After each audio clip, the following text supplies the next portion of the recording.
Hello, it's Holly from House of How To, and today I'm going to show you how to make Christmas cookies. So, these are in the off season called heart attack cookies with killer frosting, but for the Christmas season we just call them Christmas cookies. Basically are a sugar cookie that you roll out, cut into shapes, and then you can decorate with frosting and sprinkles and all fun things.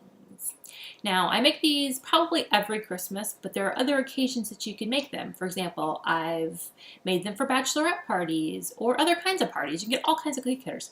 You can have a martini cookie cutter or a shoe or a butterfly. So there's all kinds of different ways to make this fun and have it for really any occasion and not just Christmas. And I highly recommend it for almost any occasion because, one, they're super cute and fun to make, and they're delicious.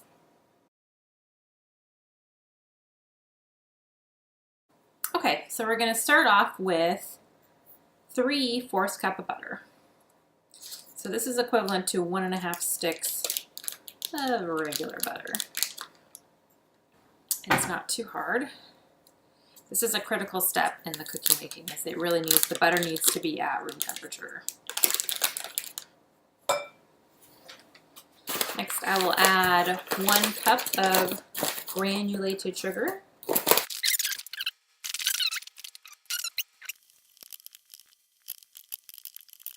We've got pretty much the sugar and butter combined. We're going to add 2 eggs.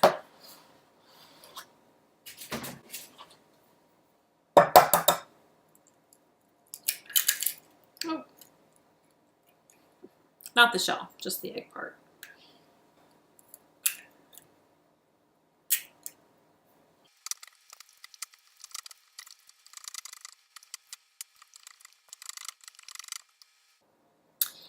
Next, we will add a teaspoon of salt,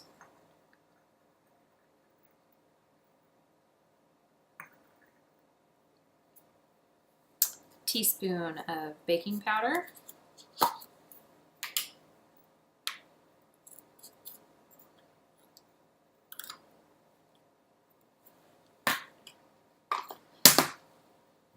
then we'll do a teaspoon of vanilla. So now if you're using the same teaspoon like I do, you're going to want to do the vanilla last, because then if it gets all wet from the vanilla, the salt or the baking powder will stick. So there you go.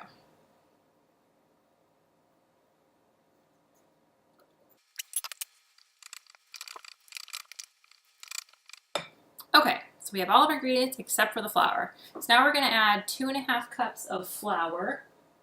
This is all-purpose. I've never tried gluten-free or any other kind of non-traditional all-purpose flour, or AP flour as we call it, for those of us who are really fancy.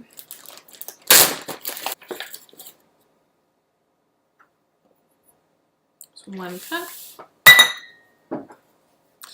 Now when you mix it up, you're going to want to do about 1 cup to 1/2 cup at a time, because otherwise it'll make a huge mess. So I would incorporate each addition first before adding the next addition of flour.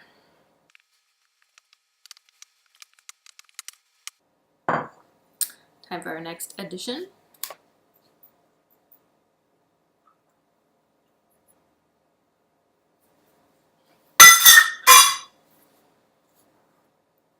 Now we're stirring very carefully.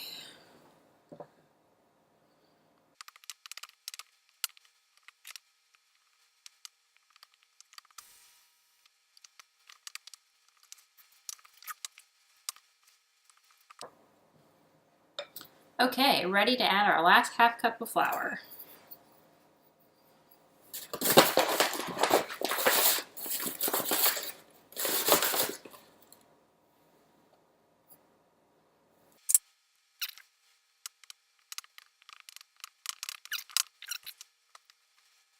Sometimes it gets tiring and you want to have a coffee break.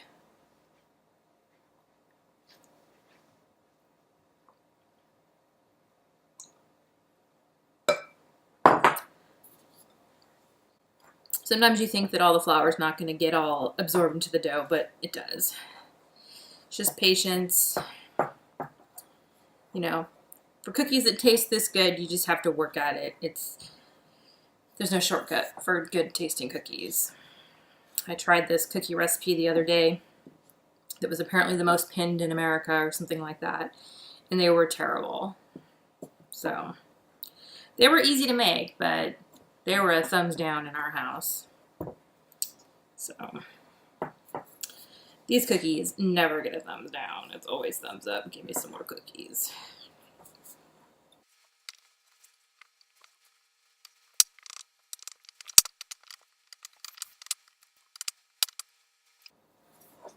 Okay, we've incorporated all the flour, so it's now time for this bad boy to go into the refrigerator.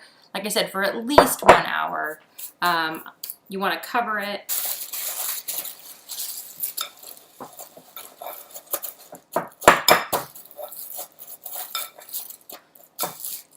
All right, it's covered and ready to go in the fridge for at least an hour, but we're gonna let it sit overnight and roll them out tomorrow.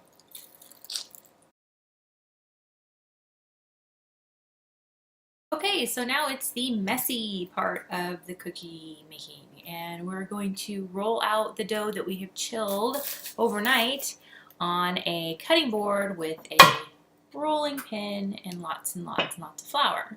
I'm going to wear a black top today so you can see how much flour gets everywhere.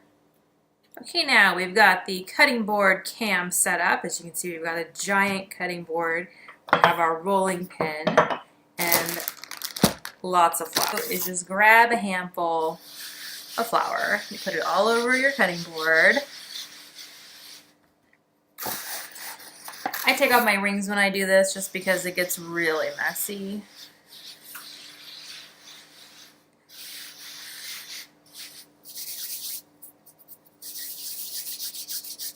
And while I'm doing this, usually my husband will pour me some tequila or some wine, which I really appreciate.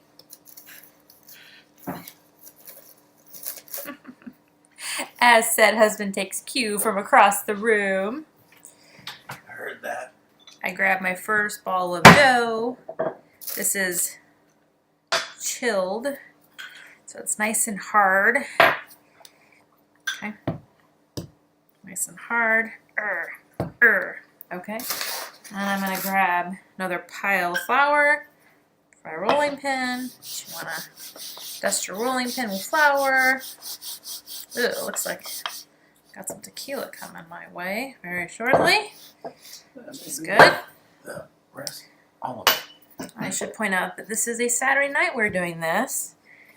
Instead of going to a friend's very festive holiday party, we were at home making cookies because the little Shih Tzu may have another stroke if we leave her by herself. So we're a little bit housebound until we can find a nice, reliable pet sitter, which we have not yet found, but hopefully soon. Sometimes you gotta take a break from rolling the dough to get your tequila.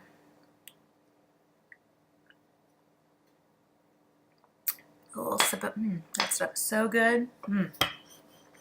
That's definitely one of my favorite tequilas. It's a Clase Azul. Very delicious. Has a very nice colored bottle, but it's very tall, so we actually have it out on the counter at all times because it doesn't fit in our cupboard. Okay, so you can tell this wasn't a very large piece of dough, so we've got kind of an odd shape here, but you kind of get the idea. Still nice and cold, which is good. As it warms up, it basically gets softer and the butter starts to melt, so it sticks all over the place. So this is nice. So depending on how thick you like your cookies, I like them kind of thick.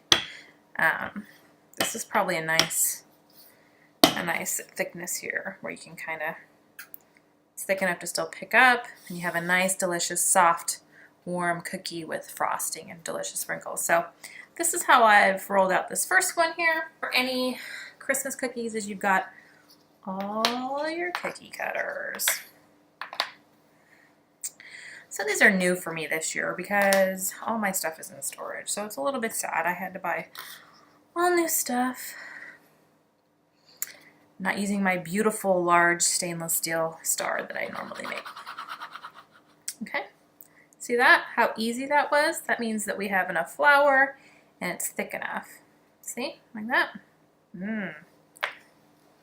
We have our pan nearby and we just stick that right on the pan. Maybe I'll throw in a Christmas tree. Just kind of wiggle it. Comes out on your hand. So lovely. Those are going to be some good cookies. That is for sure. So as you can see, there's like remnants, and what we do is we've got this.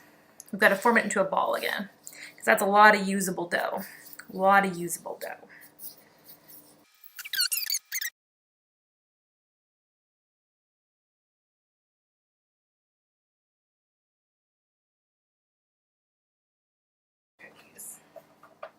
Sometimes it's kind of hard to roll out your dough the same thickness each time. What happens is they're not going to cook evenly if they're not about the same thickness, which isn't the end of the world. You just got to check them, and the ones that look like they're done first because they're thinner, you just take them out sooner. Not the end of the world. That, or they'll just be a little bit crispier than the rest of them. Some people like the crispy cookies. I like them nice and doughy, personally, but some people definitely like the crispier ones. Okay, so I have finished a full tray of cookies. So now I've rolled out a whole tray of cookies, and I'm putting them in my oven that is set to 400 degrees for approximately 6 minutes. I always check the first batch. Like, you want to check it pretty frequently just because oven temperatures can vary. And you really don't want to ruin your cookies. Cookies are the best part of the holiday season. That and Christmas lights. So you don't want to ruin it. This one off. So we're going to check on the cookies. It's been 5 minutes.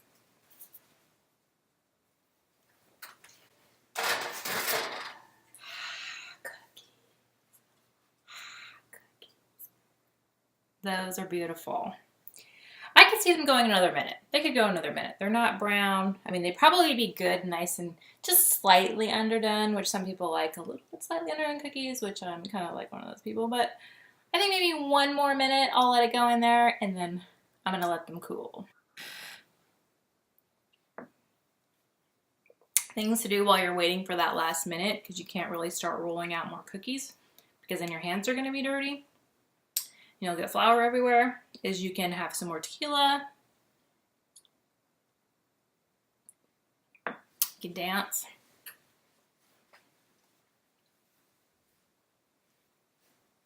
You can just walk in place. Run in place. You can maybe make up a routine for all your 1 minute waits.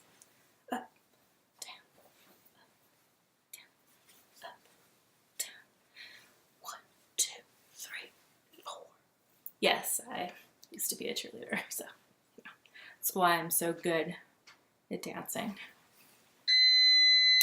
Oh, 1 minute's up. So they look about the same, but I can tell they're a little bit better. So I'm now going to give these about a minute on the pan, and then I'm going to put them on a cooling rack. And then I'm going to start rolling out more cookies and putting them on the pan, putting them in the oven, basically repeat, repeat, repeat until you're out of dough. Okay, so now you can see we've got the cookies cooling on the rack. When they're finally cool, we can start to decorate.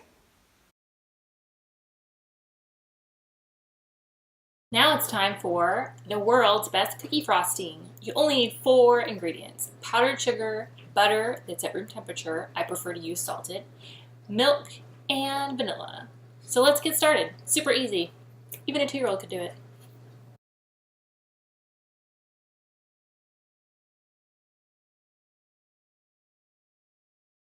So as you can see on the butter stick, it tells you how much is on it. So we're actually just going to cut down to the 1/3 mark.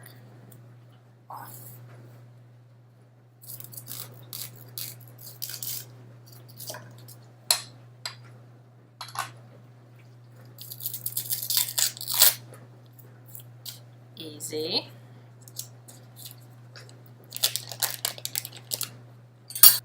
Now we're going to add our milk, 2 tablespoons.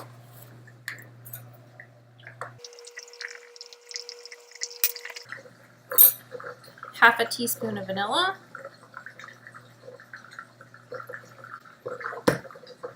Kind of mixed together. We'll go ahead and add our powdered sugar.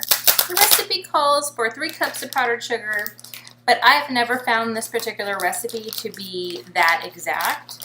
It's a little bit of eyeballing it, so that's why I always start off with a half a cup measuring cup and just add it until it's the right consistency. It should be kind of like the consistency of peanut butter. It's the best way to describe it. Because it'll be nice and soft, but it should be spreadable. Because when I decorate cookies, I just use a knife to decorate, put the frosting on the cookies. Some people want to, get a little bit fancier and use a pastry bag and pipe it in, or so they can do more fine detail with the frosting.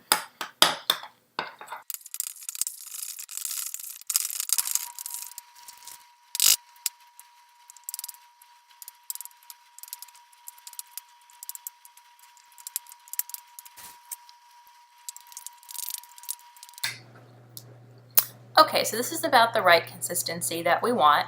If you ever feel like you've added too much powdered sugar, so now it's, oh boy, I can't even stir this, it's so thick. Just add a little bit more milk and it'll soften right up. So that's looking pretty good. So now I will demonstrate how to frost the cookie. It's very easy. You get one of your cooled cookies that you made before. Just get a knife. Really easy. Just spread it on.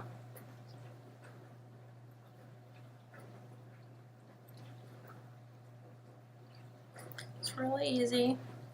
Now this is just your basic, right? So you're just putting frosting on here. If you want to add food coloring to have different colors, you can do that too. That can be really fun. Or you can just use sprinkles. Yeah. So now you can, once you've got it frosted, you can decorate it with sprinkles. For example, if you'd like to have some stars. See, the frosting acts like glue, which is super cool. One of my favorite toppings for these particular cookies is M&Ms. They're colorful, they taste good, and you can just stick them right on there. See how fun that was? In addition, you could write something on, like if you get some nice writing gel, you can write on them. But one thing to note is, so these cookies right now, they've got the frosting on them, and the frosting is acting like glue, so everything is sticking really nice. If you give it some time to cool down and let the frosting set, it's actually going to harden, which is going to make it easier to transport to your party or wherever you're going. What I like to do is do a layer in a Tupperware and then do a layer of parchment paper in between them. They typically, as long as you let them dry or let them cool long enough and the frosting is hardened, you're good to go.